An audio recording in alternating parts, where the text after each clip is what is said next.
भारताकडून पाकिस्तानसाठी हवाई क्षेत्र बंद। 23 मे पर्यंत पाकिस्तानी विमानांना भारतीय हवाई हद्दीत प्रवेश करता येणार नाही।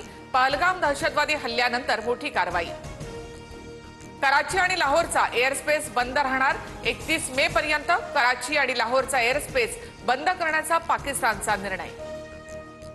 पाकिस्तानी जहाजांना भारताच्या समुद्रात बंदी करण्यात येणार। कोस्ट सेवा देखील बंद करण्याचा भारताचा विचार, सूत्रांची माहिती। पाकिस्तानकडून लष्कर-ए तोयबा प्रमुख हाफिज सईदच्या सुरक्षेत वाढ। भारत हाफिज सईदचा खात्मा करू शकतो अशी भीती। हाफिजला पाकिस्तानमधून बाहेर निघण्यास बंदी।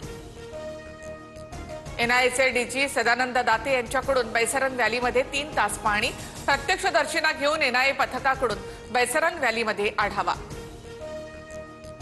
पहलगाम हल्ल्याच्या 2 दिवस आधीच दहशतवादी बैसरन व्हॅलीमध्ये पोहोचले।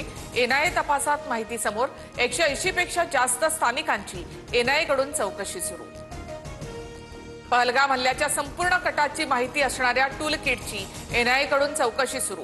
टूल किटमध्ये प्रवासाचा मार्ग, राहण्याच्या ठिकाणासह सुरक्षा एजन्सींपासून बचाव करण्याची रणनीती।